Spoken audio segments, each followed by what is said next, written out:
Non, écoute, tu trahis le pays. Non. Tu trahis le pays. Tu trahis le peuple. Tu travailles pour la justice. Quebec City in 1861 was unsettled and quarrelsome, as was most of British North America. It was a time of bitter conflicts. Particularly bitter for one man, John A. MacDonald. At only 46, he was exhausted by political struggle, haunted by personal tragedy. Weary and discouraged, he was convinced his public service was finished. In fact, it had really just started.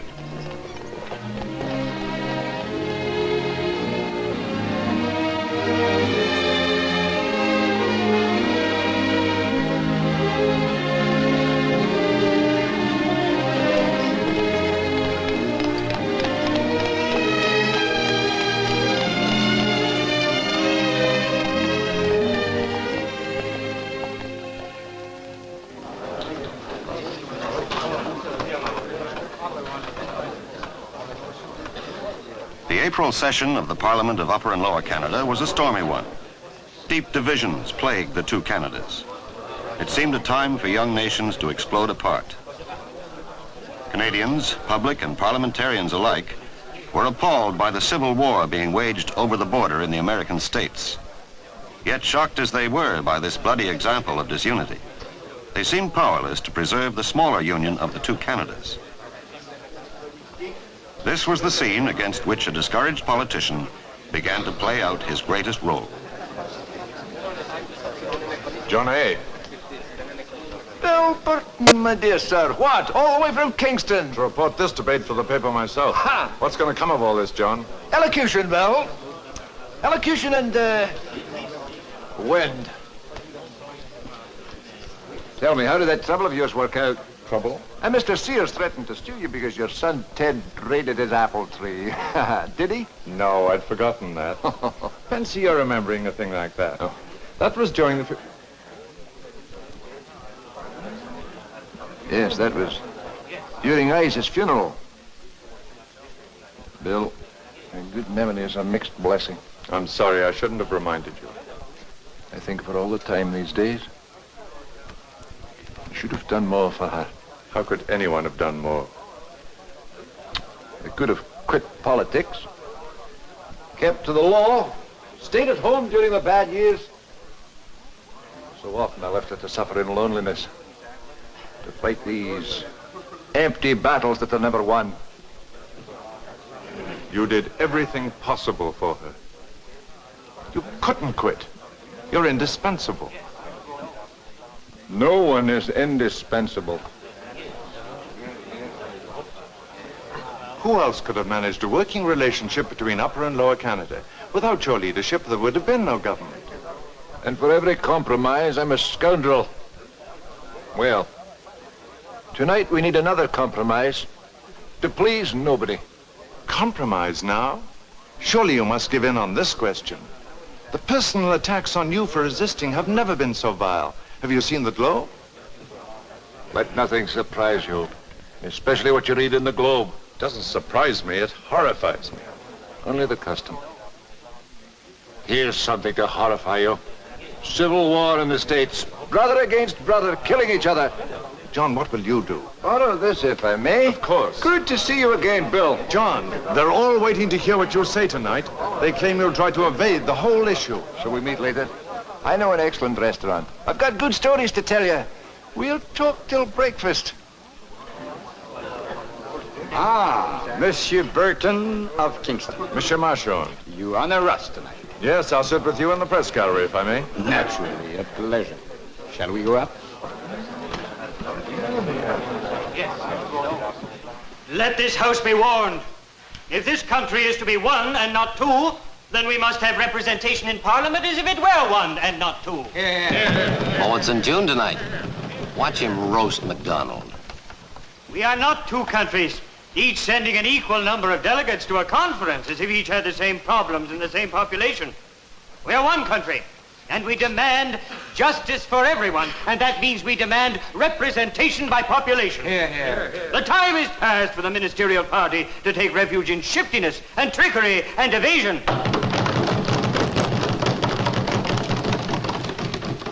Yet they go on. What are their words? That the union of Upper and Lower Canada was brought about in 1840 with equal representation for each. And therefore, despite all reason, despite the growth in the West, this must remain so for all time and forever. Amen. I think he's right, you know. Definitely. I tell you, this is intolerable. And it'll be tolerated no longer by the people of Canada West. Now the time has come. The voice of the people must be heard. The government can no longer evade this if we are to remain one country. The census has now given us the facts.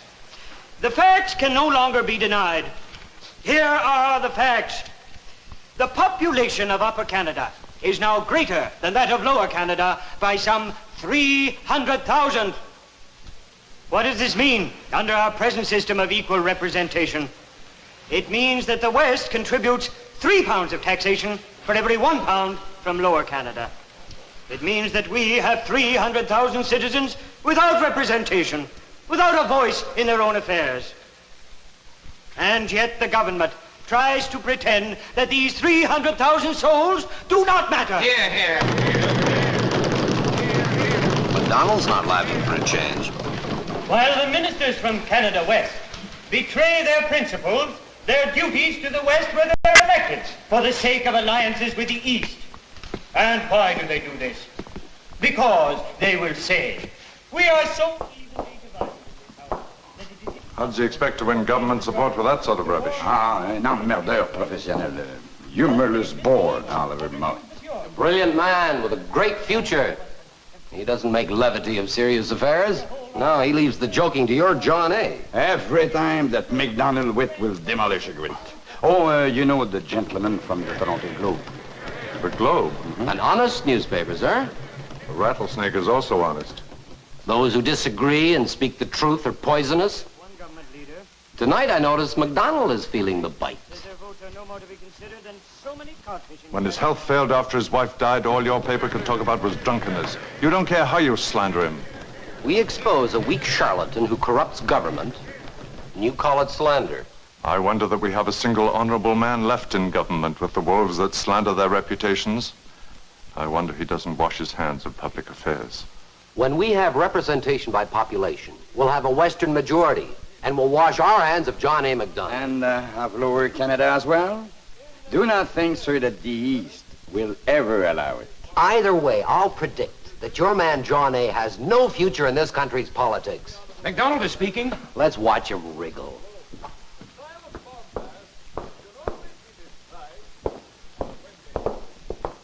I have been in Parliament for 17 years, and I have never had any subject so ably debated. My honourable friends of the opposition claim that we have attempted to prevent discussion of this bill. They must admit, if so, that we have failed signally. I have never had so much discussion of anything. The arguments have been masterful. We have now heard every conceivable reason for supporting representation by population. My honourable friend has been eloquent and persuasive. I, for one, feel quite fully prepared to vote immediately on the merits of this bill. Well, considering the bill thus, from every point of view, and considering also the arguments in its favor, I can now state my position. I cannot give my vote to it. Mr. Speaker, we have all heard the tragic news from across the border. Despite this, only the other evening, a member rose in this House and threatened us with uprisings and bayonets unless we conceded representation by population. Now, it seems, the honourable member from South Ontario implies the same threat. And this despite the fact that he announced to his own party's Toronto Convention that representation by population was no remedy for the evils in question. That is a false statement of my speech. I merely ask, were these words uttered? It is unfair to pick out one sentence. What? Read the whole speech?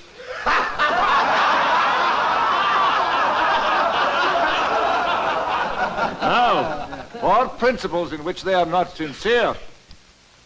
The leaders of a great party threaten us with disunity and perhaps bloodshed.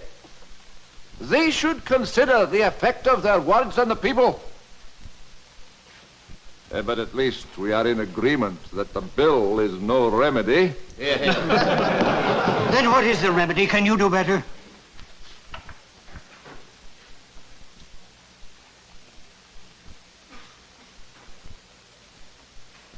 There is a remedy. The only feasible scheme, to my mind. A confederation of all the provinces of British North America.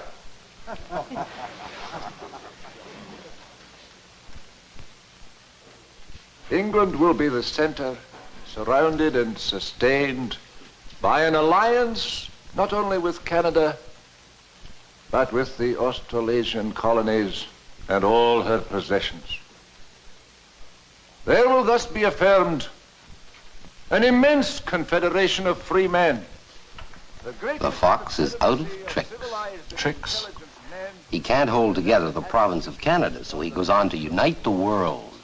In the coming general election, let us set aside party feelings on this disruptive issue. Let us work together for the common good in the principle of union, and not in the principle of one section fighting to annihilate the other. Mr. Speaker, the honorable gentleman says that we are insincere. I say he is the one who is insincere. I say he is bankrupt of ideas, bankrupt of policy, that he offers his clouds to conceal the issue, to conceal the truth. I say he does this in despair, to cling to office which he loves so dearly and manipulates so well. You miserable puppet! I'll slap your chops! What the elegant puppet is the matter with you?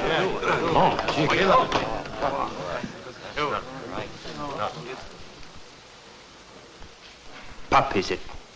The pup may have a bite.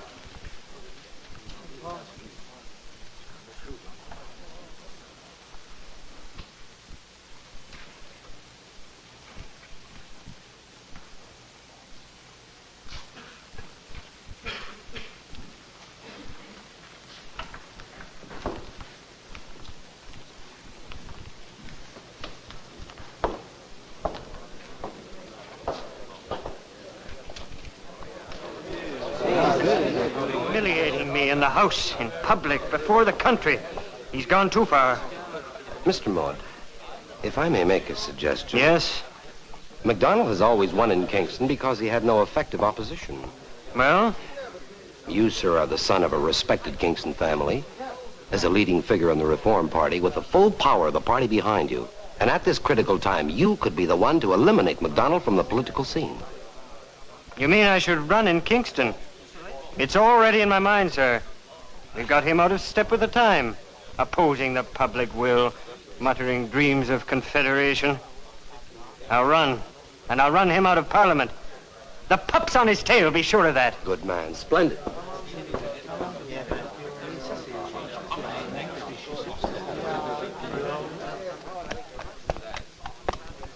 John, I must talk to you. Not now, Bill.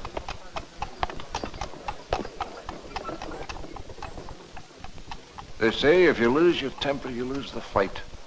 It's become too much for you. It's time to quit. Mort deserved it. It's not Mort. It's 17 years of getting nowhere. Go along. John, I must tell you a Not moment now, ago. Bill. Let's find that restaurant. I need good company and laughter and no more politics.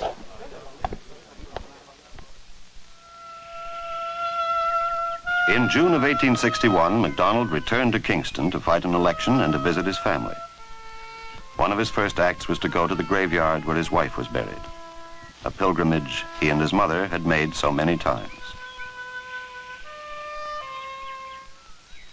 But public life intruded, as always, on personal sorrow. Ahead lay an election battle and the challenge of Oliver Mowat. These accomplishments were promised. These promises and more we have fulfilled.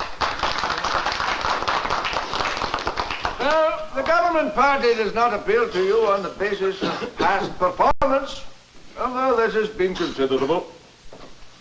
We have settled the clergy reserve question. We have prohibited imprisonment for debt. And we have carried out and almost perfected... What's wrong with the man? Where's the old spellbinder? Now, it is my intention next session, should I be re-elected, to introduce a bankruptcy law for Upper Canada. Concerning this important necessity, may I say... Tell us about the railroad. Well, tell us, John A. Aye, you're gonna build more railroads, Johnny? Now, gentlemen, Yes, more railroads. Give away the people's money? A railroad from New Brunswick to Detroit. Why not one to the Wild West? Free rides for the Blackfeet? Oliver Mort rowdies. now, gentlemen, if you have questions, I will answer them. But if you seek levity, may I recommend an excellent tavern? The Grand Trunk swindle. Tell us about that. Yeah, tell us how you milked the public purse. Oh, no, gentlemen. Tell how you milked the country for $25 million for a useless railroad. It's in the Globe.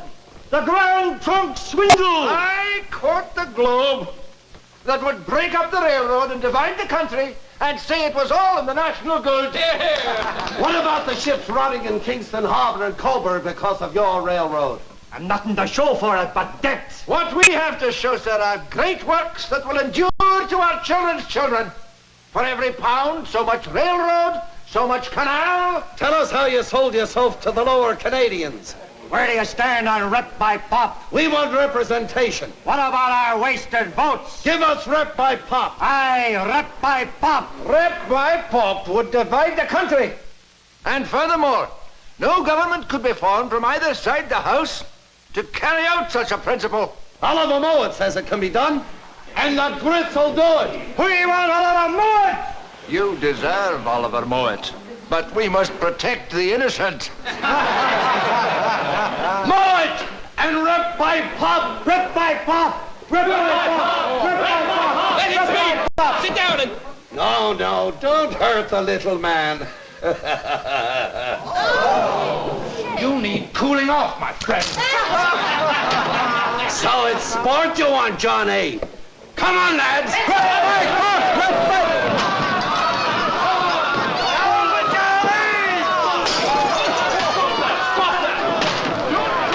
Oh, that's just what they like. Be calm, ladies and gentlemen, be calm. Not the Queen.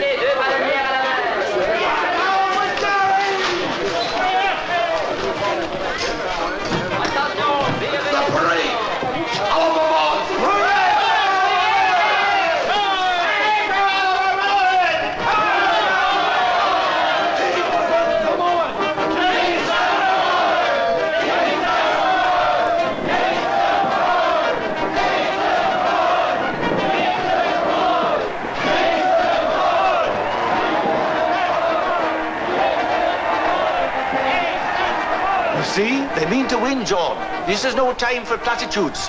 You've simply got to fire the people up in the old way.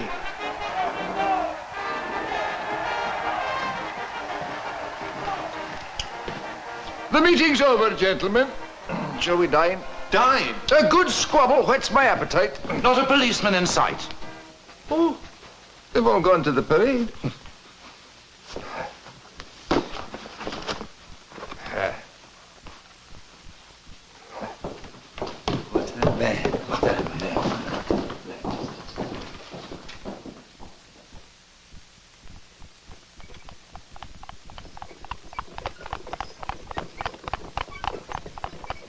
They're no finished yet, Mary. Finished eating? Yes, Mum. That's exactly what Dr. Stewart did.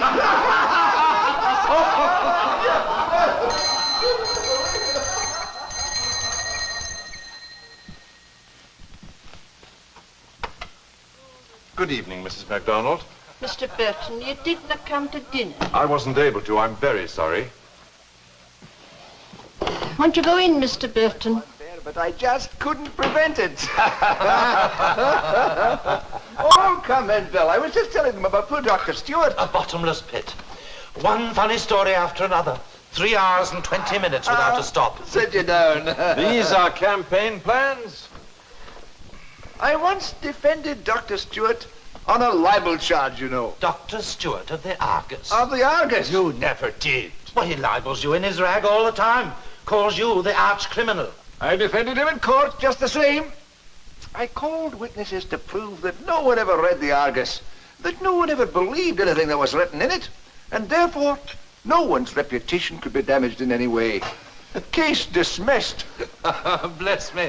What a man you are. Innocent because guilty. Exactly. John, what about the election? You all saw what happened.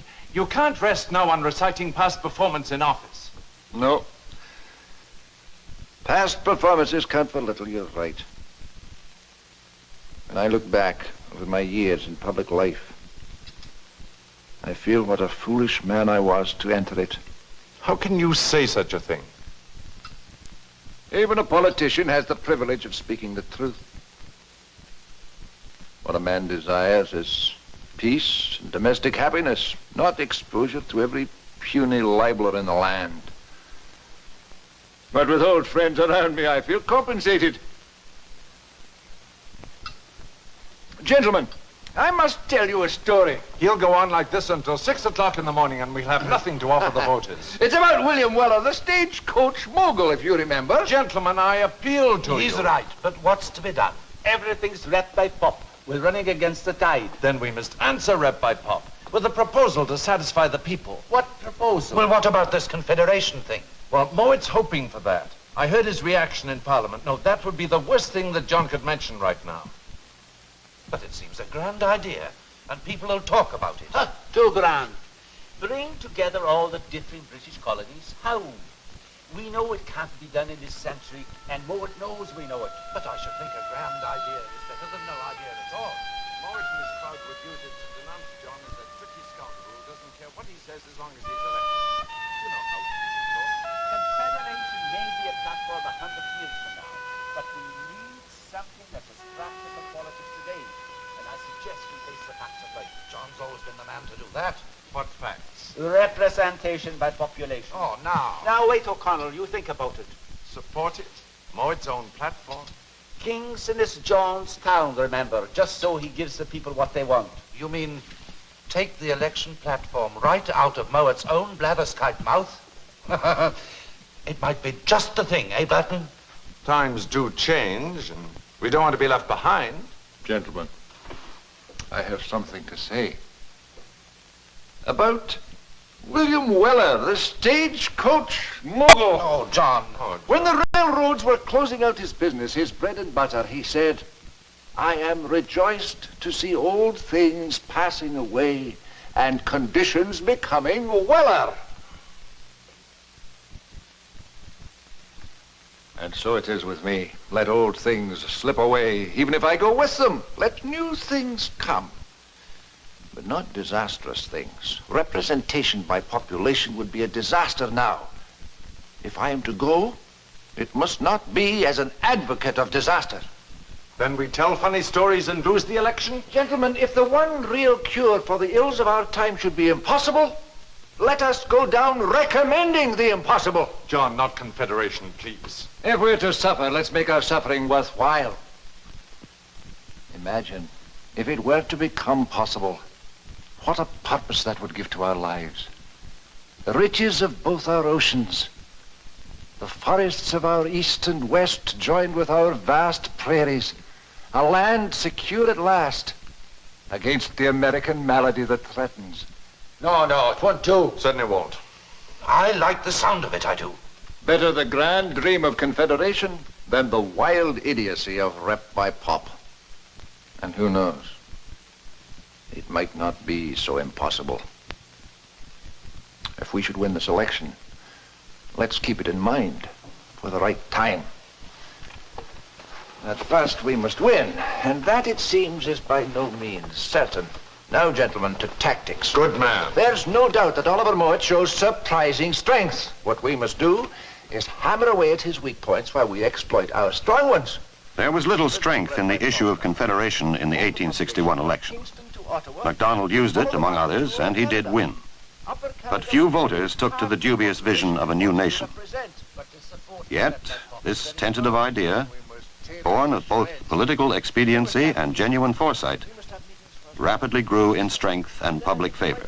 6 years later, on July the 1st, 1867, Confederation became a reality. Well, gentlemen, they have been tiring labors, but I hope worthwhile. I have now to propose that the best interests and future prosperity of British North America will be promoted by a federal union under the crown of Great Britain.